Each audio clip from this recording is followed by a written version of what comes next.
Warning, anime out of context has strong language, spoilers, stupidly wrong ideas, and general silliness. Neither of our hosts are professionals and do not take their opinions as such. Listen at your own discretion, and enjoy.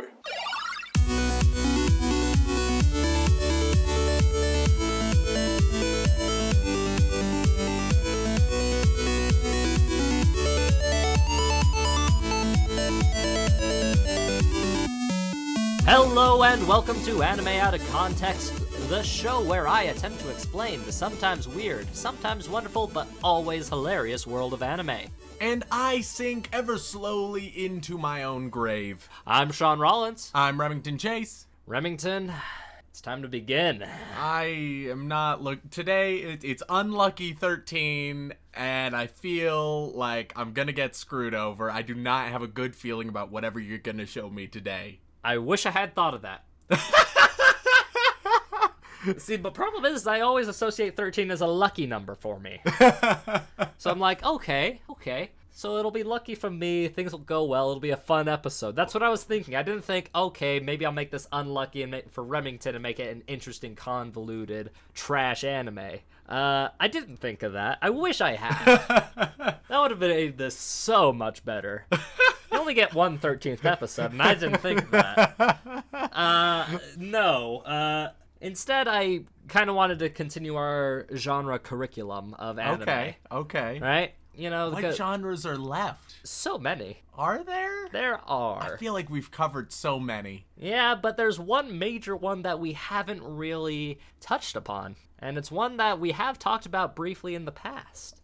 I'm getting really worried. We're talking about hentai. Oh, Jesus Christ. Oh, no. I'm kidding, Remington. Oh. I am just kidding. I'm never gonna show you a hentai. I just had a heart attack. Oh, my life flashed before my eyes for a moment. I would never show you a straight up hentai. God damn. We've been over this. You can't do that to a man. I'm in a vulnerable position right now. I told you we would never do it, and you believe. I don't trust you. You'd do anything for a goddamn laugh to try and please our listeners. This is not... Oh, God. Okay, what are we doing instead? Okay, I'm gonna gain my composure. It's all okay. The apocalypse isn't on the horizon. What are we doing? Actually, the apocalypse is kind of on the horizon. We're gonna be talking about mechas, my dude. Oh, okay. So I am familiar with, like, the trope as well as Gundam. That's I know mechs. That's the two... It's a very big trope, and Gundam exists. Well, funny you should mention Gundam, Remington. Is that what we're doing today? We are doing Gundam Seed. So I don't know the relevance of Seed, but Gundam are they organic Gundams?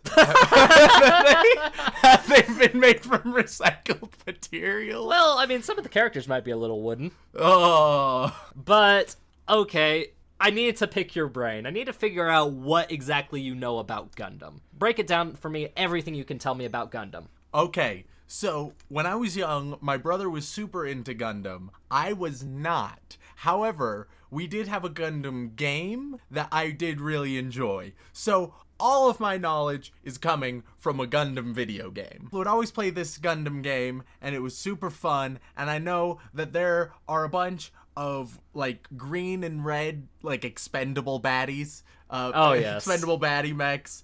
You have some laser weapons, either laser sword or laser guns, and then you have physical weapons, either physical guns or physical swords. And you got the people who go in the giant robots, and they control them, and that's it. That's it? Yeah. That's all you got. So you summarize... The things you would learn from a video game. Here are the baddies, here are the weapons, kill.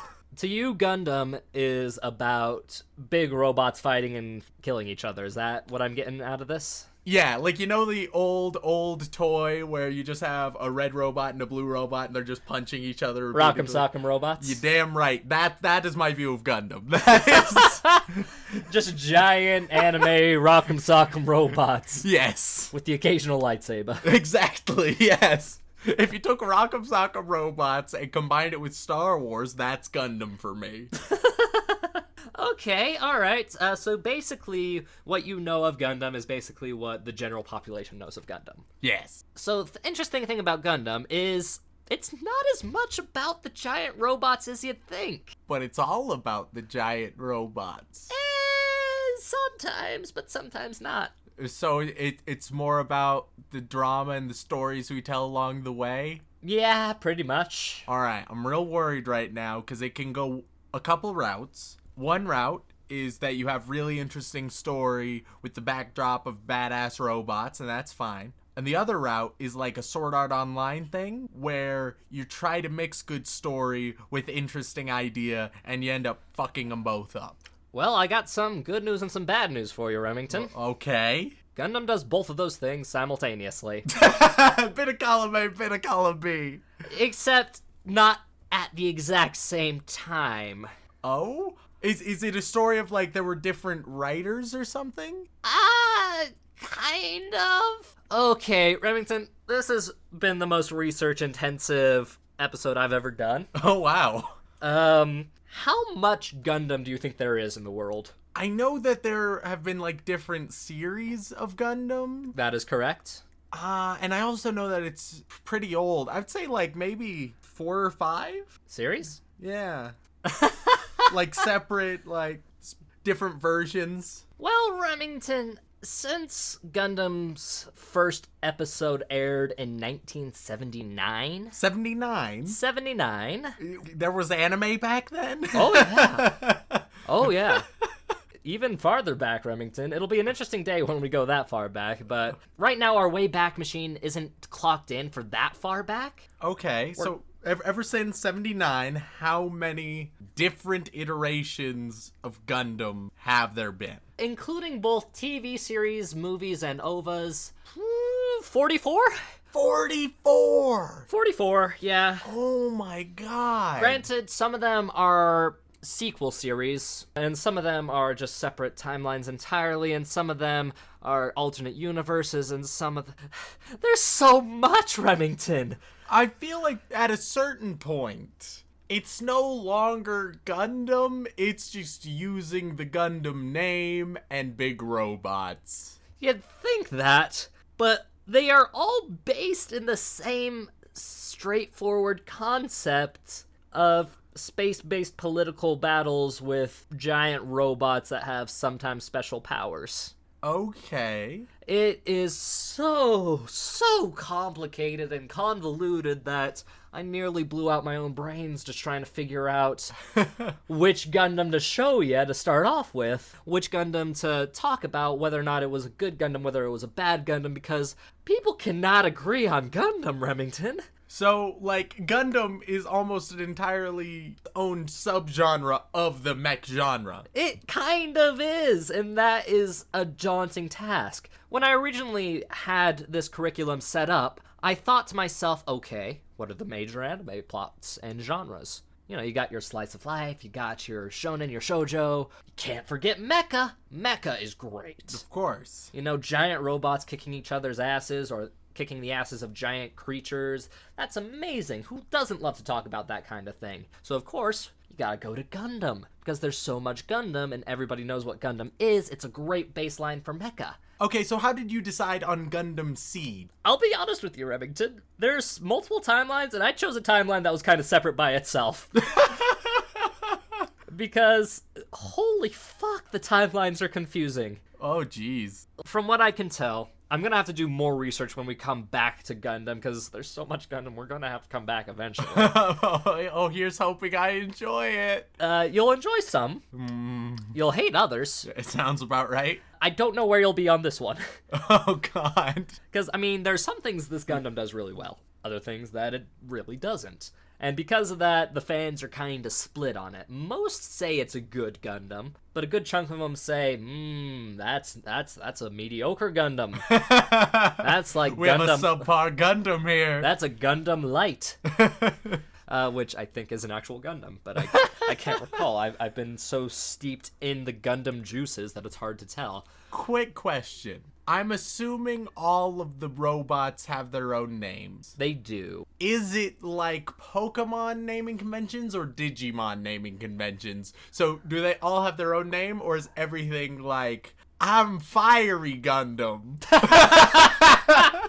Okay, so the thing is, in a lot of Gundam series, they... Wait, do the robots have personalities? No. Okay, they're just the robots. The personalities It's are... all in the people. It's all in the people sometimes. What?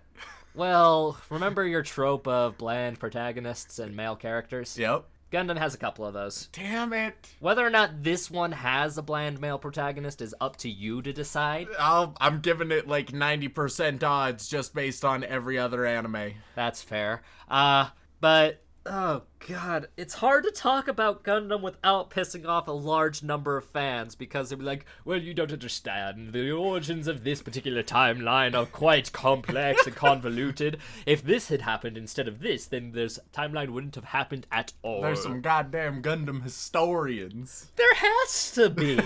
With 44 renditions of Gundam, all taking place in slightly different timelines or in a continuation of the main timeline, which is weird because there are like 3 timelines that converge at an end point in a specific Gundam, which doesn't make a whole lot of sense to me. What? Oh god, I'm gonna have to draw this up for you later, but it's too much to condense into one episode of a podcast run by amateurs. Okay, so we got big robots, we got a bunch of different universes and parallel timelines, of which we have chosen one that's relatively isolated. Yes, it is set in what is called the Cosmic Era. Okay, Cosmic Era. So, based on the name, you can think, okay, takes place mostly in space. Yep, Cosmic. The basis for the Cosmic Era surrounds a war between 2 types of human. Okay, this... Yeah. Continue. So there are 2 types of human. There are what is known as naturals, which are your everyday you and me kind of human. Yeah. And then there are coordinators. Okay. Which are basically just genetically superior humans that have had their genetic code tinkered with and altered. I want to be on their team. Except they're kind of displayed as the assholes of the group. You still want to be on their team. Well, if they've been, like, genetically modified, why weren't they also genetically modified for, like, compassion? Well, they're basically human. They just do some things better than humans. Whether it's computing things, programming, maybe they're a little stronger than humans. They're just genetically superior in just about every way. Thing is, though, there's not very many. Why? Oh, God. It goes back to the complicated, convoluted thing, because alternate humans have been a thing in Gundam since the beginning, from what I can tell. Okay. In this timeline, it's more of the central plot focus. Okay. Where the genetic alterations, there's a certain amount of them, but after a while, Earth, which is the naturals, the main human population, is like, hey, genetic modification, not cool. Why? Well, because if you're a normal human and out of nowhere you got Arnold Schwarzenegger-sized guy coming at you from genetic modification standards and you got like 100 of them, that's kind of scary. Yeah, just because you're scared of something different and just because it makes you feel inferior, that's on you, buddy. I'm rooting for these coordinators. I'm on their team 110% right now. Yeah, and that is where a lot of the drama comes from, is coordinators versus naturals. Are they human? Do they deserve the same rights as humans? Obviously. Well, yeah. And that's actually kind of what this whole timeline is about a war between coordinators and Earth. Okay. Here's the thing, though. Coordinators kind of started it, and in Gundam Seed, the reason for the war was an experience known as the Bloody Valentine tragedy. Oh, which sounds nothing like the Valentine's Day Massacre or any of that type of thing. Yeah, it's basically the same kind of thing from what I can tell. The thing is, in the first couple episodes, they don't exactly tell you what the Bloody Valentine Massacre is. Okay, they just leave you wondering, oh wow, crazy. Yeah, I'm sure they tell you later on. I mean, obviously. Mm-hmm. But there are 50 episodes in the first season. 50 episodes in the first season! Shaun, I'm gonna ask you a very honest question. Okay. I want you to give me A straightforward answer, yeah. Please, dear God, tell me you are not invoking the more than 3 to 4 episode rule on this fucking episode. Would you be worried if I said yes? I'd die on the inside, Shaun. I could not take 50 episodes of anime in one go. I am not biologically disposed for it. I couldn't handle it psychologically, physically. I wouldn't be able to bear it. Shaun, tell me right now that that's not what you're doing. I wouldn't show you all 50 episodes in a row. That'd take over 24 hours, Remington. Oh my god, Shaun, tell me that's not what you're doing. Don't worry, I'm not doing that. Oh, thank God. Your visceral suffering is just so palpable. You gave me that on a silver platter. How could I resist taunting you a little bit? Oh, breather. That's 2 big scares for you in one episode. How do you feel so far? Things are going rough, Shaun. Things aren't going great. Look on the bright side. At least it's not about the anime itself that you're stressing. I guess. But, yeah, no, after this Bloody Valentine incident, a big war breaks out, and in the narrative in the front of every episode, for the first couple episodes, it's like, war between humans and the coordinators. Thought would be a simple, straightforward battle, with the vastly superior Earth force decimating the smaller coordinator force. But strangely enough, the war has been going on for several months, close to a year now. And because the coordinators are fucking badasses. Kind of, yeah. Problem is a lot How of... can they have you try and root against them when they're also the underdogs? They're being discriminated against, they're the underdogs, and they are objectively better. The thing is, from what I can tell based on context clues, because I'll tell you right now, I did not finish this series. One can only handle so much Gundam at once, and I was so steeped in the lore that my brain nearly popped out of my head.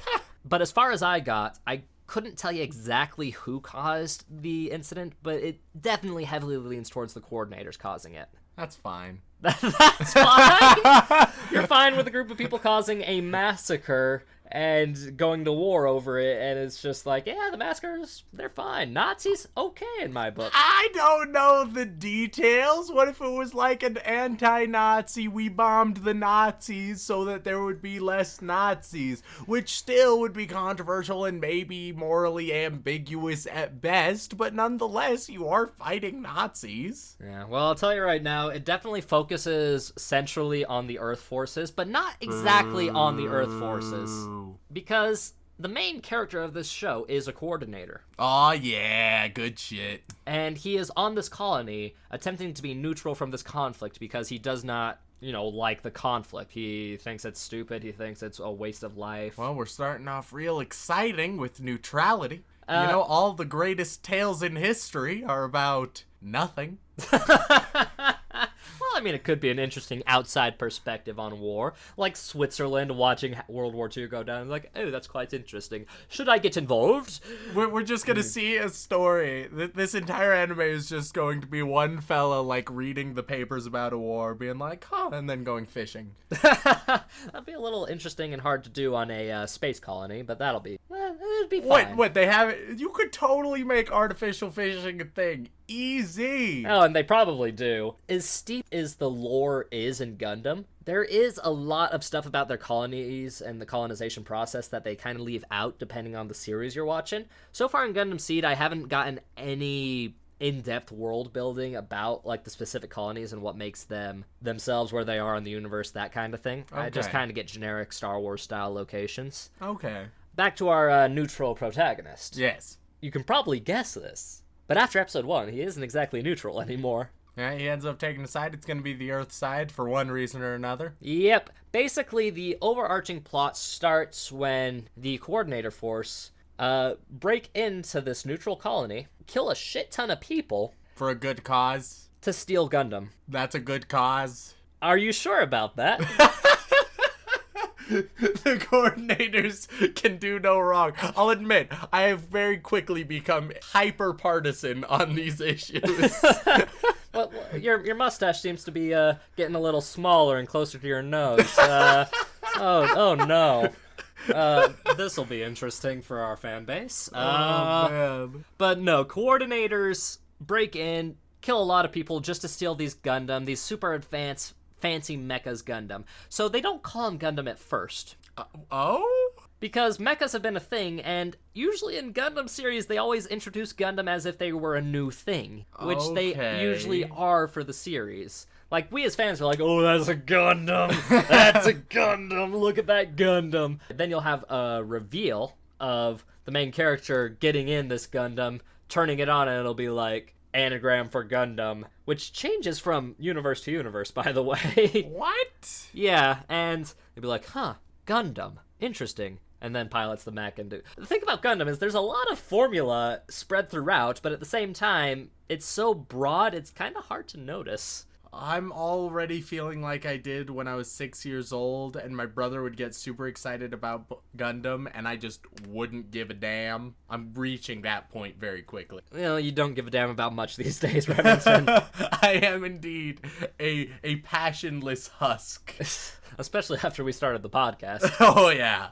As you can tell, the whole story is about this non-neutral coordinator who has joined the Earth forces because his entire colony has been destroyed in the aftermath of this invasion. So he kind of has a good reason to fight against the coordinators, I feel. And it goes through the drama, the politics, the relationships without, because an interesting relationship point is that this coordinator has another friend who is also coordinator, but is fighting for the coordinator side, even though he said that he would be neutral. Oh, that's the good shit. Oh yeah, so you've got these two friends fighting each other on opposite sides of a war. One of them is on the right side of history. But actually, where a lot of the interest of this show lies in is it's kind of hard to tell who really are the good guys in this show. Because a lot of the Earth people are straight up assholes. See, I knew it all along. But then again, so are the coordinators. For a good cause. And really, the only semi-neutral guy being the main character and his group of friends are kind of the splitting line in a way. They kind of are a little bit separate from both Earth and coordinators, but at the same time belonging to both sides, right?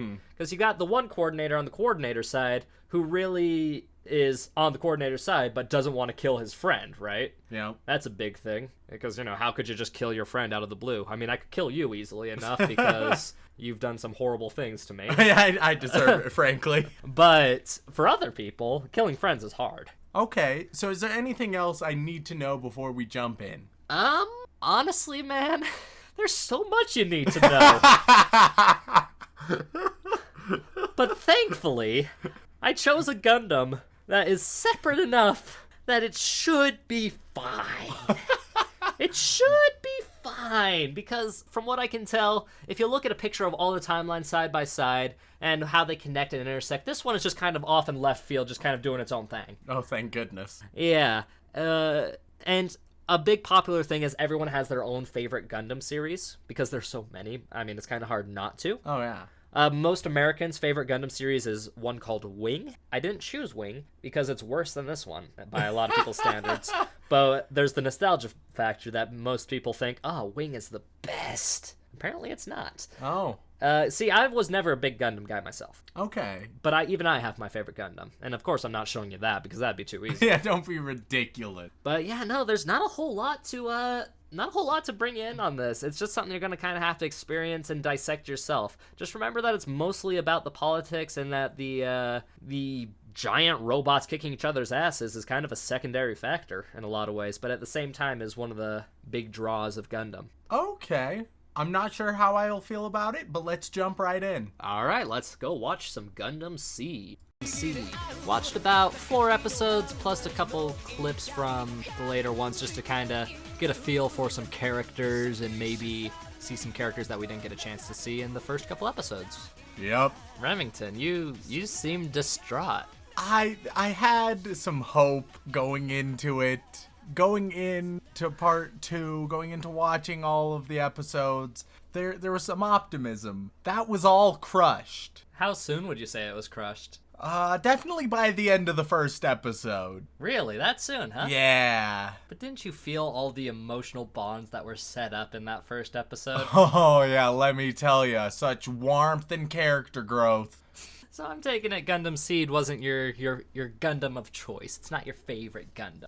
By default, it unfortunately is my favorite Gundam, but it shouldn't be. Because it's the only Gundam you've seen. I understand that. That's a logical loophole right there. It's much more fitting as the worst Gundam I've seen, which is also true and feels more accurate. Oh, I can tell you right now, there are far worse Gundam out there, and also better Gundam. I chose one that's kind of in the middle of the road and has opinions kind of split on it. You got people who hated Wing that love this one. You have people that love Wing that hated this one. It's just a weird dichotomy between Gundam fans, because Gundam fans are like a different breed. See, I feel like I'm in an interesting category because I hate this one and I also hate myself. So you're already empathizing with a lot of Gundam fans. Yeah.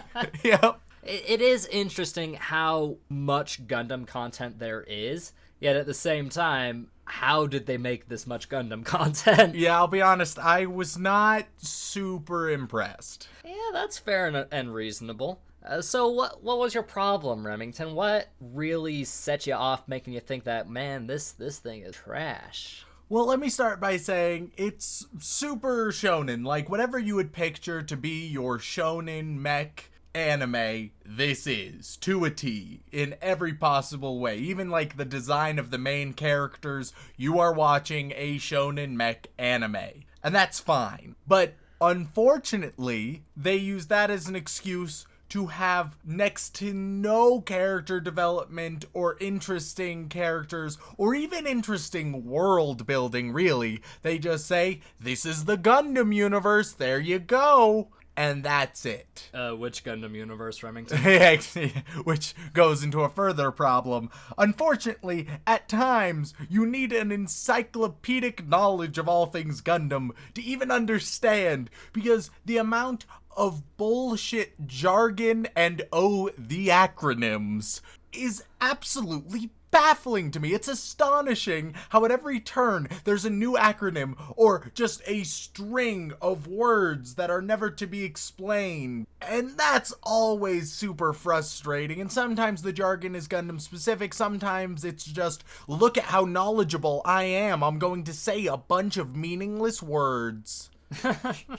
So, what about to the people who say, hey, you should have started with the first original Mobile Suit Gundam, then you would have had a better chance? What do you have to say to them? I don't know, maybe, but it's all probably the same old bullshit. I'm not a believer in Gundam right now. No? No. You don't like the idea of giant robots kicking each other's asses? I'm okay with it, but it's been established already. I'm not a super shonen type guy. I can really enjoy cool action sequences, but usually for me, action sequences are best when there's a strong disparity between the people going against one another, and giant robots going against giant robots. And I know there's going to be different twists, different powers, etc., etc., but nonetheless, so far, it's been nearly the same every time. Yeah, and what do you think about the pilot interactions that we've had so far? First of all, next to non-existent. Second of all, when they have existed, 90% of the time they're meaningless. And then the 10% of time where they're meaningful, which are all from Atherin 100. Atherin is the only meaningful emotional character in the entire anime so far. They don't have any context to feel meaningful to us. So you're saying that it would have been nice if they had actually developed the individual a little bit better. Yeah, the pacing on this show is way off, because they will spend 5 minutes doing an exact conversation they did in the last episode, and not a flashback, not talking about last time on. I'm talking about in this episode, it's good and started, and they're just having the exact same conversation almost verbatim. Meanwhile, they will not spend the proper time in establishing characters or backstory or the world or any emotions. Like, I feel like in the first episode, you should have cut it in half to properly fit everything that happened in it. You had a handful of reveals that were not at all reveals, and those would have been great if they had been developed in any way, but they just weren't. Meanwhile, you're spending a ridiculous amount of time on ludicrous logistics that are virtually senseless and boring as hell. It's almost like you're saying political dramas can be boring if they're done incorrectly. They can, and I love political dramas. Like, you said that, and I was like, ooh, this sounds like it might be down my alley. And then they just shat the bed, and it was all terrible. I will say that a lot of other Gundam series do the political thing really well. Like, in fact, that's one of the things that the original Gundam was really praised for, was the focus on person v person with giant robots as a background thing. Because fundamentally, political intrigue is so intriguing because you have all of these different parties with very specific motivations and very specific desires, all interacting with one another, helping each other, compromising on some things while betraying for other more important things, and it's always interesting to see how that will pan out. We saw that the smallest bit in the 4 episodes we saw in an interaction between Athrun and the masked antagonist. Who has a very complicated name that I cannot remember off the top of my head. Because a lot of the names in this show are really fucking weird. Yeah. See, he's the bad guy with the mask. Why does he wear a mask? Don't worry about it. But him and Athrun, who is the main character's old best friend from school, who is the coordinator, who's on the other side, right? He's the evil best friend, but not the really evil. He's nuanced, which was sort of nice. But they have a conversation where Athrun is very upfront and talking about how he knows somebody from the other side and he had to be sure, to which the evil leader is like, I totally understand. We'll take you off the battlefield and we'll have somebody else manage it. It's totally okay. Don't worry about it. And then Athrun is like, no, I can do it. We can persuade him maybe. And it's like, what if we can't? Then I'll kill him. Perfect. Really interesting mix of conflict and motivation. That lasted 2 minutes.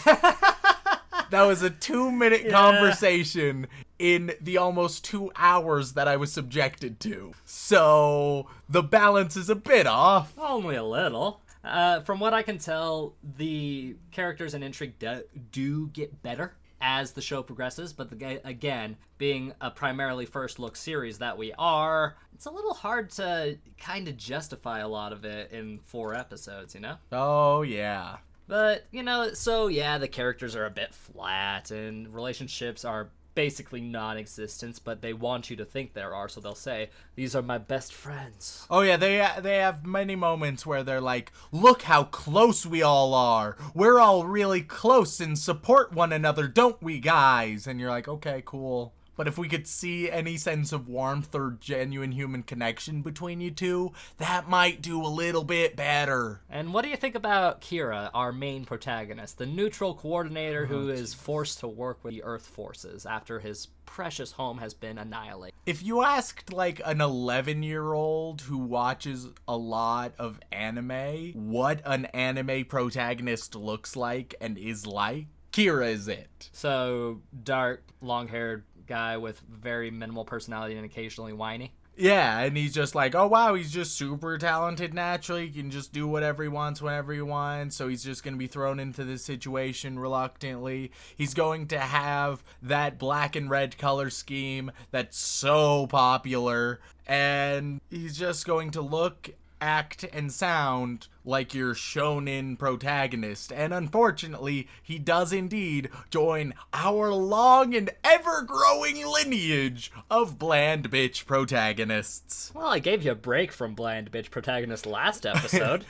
A whopping one non-bland bitch male protagonist. Yeah, I had to mix something in there. And then the one character that I was mildly interested in, who knows what her name is, but she was the blonde one that happened in episode 1. She's Shaun, and she looks quite mysterious, and you're interested in who she is. You're never really told, at least in the first 3 or 4 episodes. And then they start talking, they have to escape. Her and Kira, they're running out, right, escaping from a bunch of craziness that's happening. And then it's revealed that, wow, she's a girl, which wasn't a good reveal. No. Because she was very obviously a girl. And you'll see this trope a lot in anime, and sometimes it's done really well with a character that looks fairly masculine, maybe a bit on the pretty side. Yeah, okay. Trouble.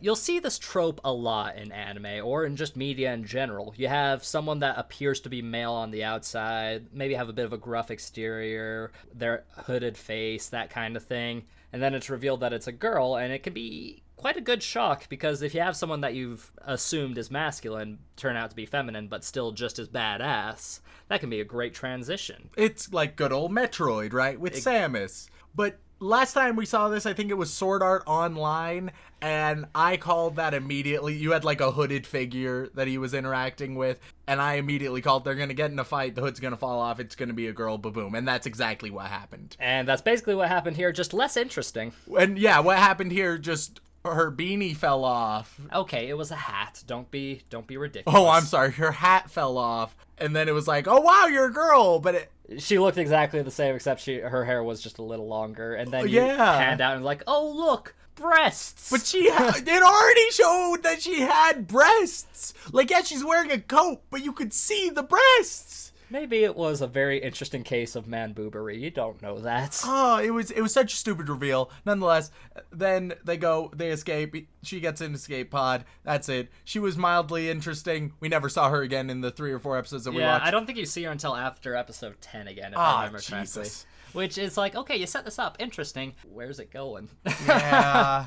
Truly, I think the comparisons are most apt for Sword Art Online in the way that it created a world in a haphazard way, had a lot of interesting ideas but didn't follow through with a lot of them, and ultimately had characters who it presented as more interesting than they were. Yeah, no, I definitely agree with that. Although you're gonna piss off a lot of people by comparing Gundam to Sword Art Online. I'm gonna piss off more people in saying that I think I might place Sword Art Online higher. I think this may go right below Sword Art Online in the rankings. Oh god. And you'll recall Sword Art Online's like our 4th or 5th to last in my rankings. So, yeah. The Remington scale of what is good anime is a very interesting measurement. Science has yet to figure out the exact quantifiable nature of it, but one day we'll have to do an episode where we just discuss my rankings and see if any of it makes sense. Oh, that'll be great. Oh, man. Just compared to the general populace, critics and fans alike. We'll get my rankings, and then we'll get their rankings like out of 10 from reviewers, and we'll compare the two. And then we might throw my rankings in there and just see how violently different they are. It'll be a fun time. Which case you will definitely piss off even more people. Like, I mean, the episodes themselves made a lot of people angry. I can tell you that much right now. And as we're going to go on, you're going to make even more people angry. There are going to be so many fanboys that are pissed off. It's going to be... And that's fine. I'll say right now, for everybody out there who likes a terrible anime, I'm going to anger you. You like bad things, and that's fine. We all like bad things sometimes, but you need to at least be self-aware enough to know what you like is bad.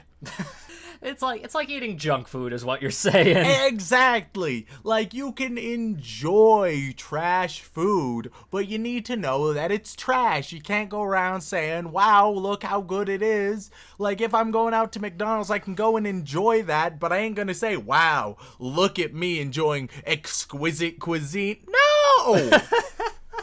I'm eating trash. That's the world that people are creating, that some anime fans create with some terrible anime. And I've disliked some really good anime. I wouldn't classify Gundam Seed as a good anime I dislike. I would classify it as a bad anime. That's fair. And that is where it's really interesting, because Gundam fans are pretty split on this one. It's leaning more towards the positive side of things, but there are some die-hard haters of Gundam Seed. Vocal minority, I am with you. It is an interesting dichotomy, which is why I chose this one. I wanted to have a Gundam series that, one, was separate enough from the timelines that I couldn't explain it, and, you know, it makes some sense by itself, which a lot of the separate Gundam series do. In fact, my favorite Gundam series does. We'll talk about that one way later on because it's good, and I don't want to spoil it for you. It is one of the newer ones, though, because it does something very different from a lot of the old ones. I like the sound of that. Oh, yeah. It'll be great when we get to it. You're not going to see it anytime soon. So what you're saying is, ultimately, you had me watch this one so I could settle the dispute for good. Sure! Yeah, you'll be the deciding factor with your vast years of anime knowledge. You can definitely settle this constant debate people have. Is Wing better? Is Seed better? I don't know. As a professional, and you know I'm a professional because I co-host an anime podcast, let me be the deciding vote. It's bad.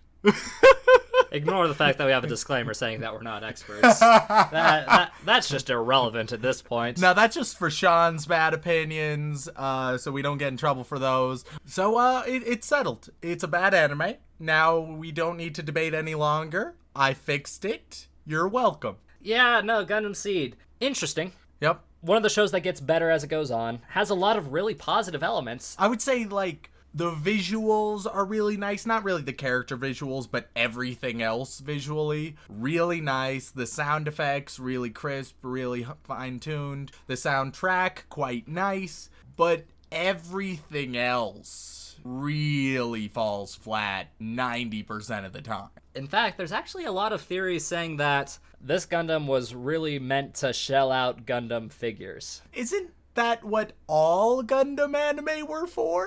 Technically, no, but technically, it's I mean, we all know it's all for the merch. This is a merch anime. There's some anime that are about the stories, some which have a nice little mix like Pokemon, and then there's some that are 95% about selling that merch. Gundam is a merch anime. Most of the Gundam series are like that, I will say that. This one is definitely one of the ones that's frequently debated about because it has all of these new fancy Gundam fighting off against the main Strike Gundam and the conflicts that are set up between. So yeah, that's obviously a good setup to get a bunch of different Gundams sold. But at the same time, as it goes on, more political intrigue happens, more characters have some development. Not a lot, but some. Fights get more interesting, powers get divulged, and just more and more stuff happens. And then, to most fans, it ends after the first series because there is a second anime in the cosmic timeline called Gundam Seed Destiny, which is another set of 50 episodes. Jesus. It is unanimously agreed that it is absolute trash and it is a terrible anime. My people. Yeah. So I feel like I totally understand if you're super into Gundam and you're below the age of 16, like totally get it, totally understand. Or if you like Gundam with the nostalgia factor in mind, like you used to really like Gundam, and then just the concept of Gundams can remain cool to you, but the show isn't good. If you're young, it can be good. If you're old, you can like the ideas. But if you're old, I genuinely don't know how you could enjoy the show. yeah, no, it takes a lot of either background knowledge or childish whimsy, which you have neither of. Hey, I have plenty of whimsy if the right anime strikes me. Alright? In Madoka Magica, I had a bit of whimsy. In Umaru-chan, I had a bit of whimsy. In every other terrible anime we've had, no whimsy because it hasn't been allowed. I want to show off my whimsy, Shaun, but it's just not working out. You nearly got arrested last time you tried showing that off, Remington. It was very awkward. We were in a public place. There were children around. So, Shaun, is there anything else we need to discuss about Gundam Seed? I mean, really, Gundam Seed itself, it is what it looks like. I mean, it's a Gundam show. You're not going to have any surprises. It's exactly what you expect. Even me, who has never seen a Gundam series before, it was 100% what I thought it was going to be. Yeah, which can be a good thing, but in this case, not so good for you, Remington. Yeah, I'm not a huge fan of hyper predictability. Yeah, and again, for those who say, well, it gets much better later on, my friends, you just have to stick with it. We don't got that kind of time. We'll come back to it eventually, but not anytime soon. Because you realize 44 versions of Gundam. Gundam has too much. Shaun is our resident weeb, and it's too much for him, so it's definitely going to be too much for me. But we will tackle it one bit at a time as we progress. Oh, boy. Don't worry, I'll space it out. I'll throw some good mecha in there just to spice things up. I'll be the judge of that, Shaun. Well, if you hate my favorite mecha, it's going to make me cry. I'll tell you that right now. And it'll be one that we do relatively soon, I think. Ooh. Within the next couple of weeks, maybe. Oh, that's interesting. So, Remington, would you like to watch some more Gundam Seed with me? I'm gonna go get in a giant robot man And fly the fuck away from seeing any more Gundam Seed. But by then, you'll actually be in Gundam Seed. The true loop, oh no. Thank you all so much for tuning in to us. If you enjoyed listening to us, why don't you do us a favor? Drop a review on whatever podcasting format you listen to, whether it's Podbean, Stitcher, or Apple Podcasts. We really do appreciate it, and it helps us out so much. You can also recommend it to your friends, and if you would like to contact us directly, whether it be a comment, question, feedback of any sort, you can email us at animeoutofcontext@gmail.com. Once again, thank you so much for listening. Now, if you don't mind, I'm gonna go pilot me some Gundam.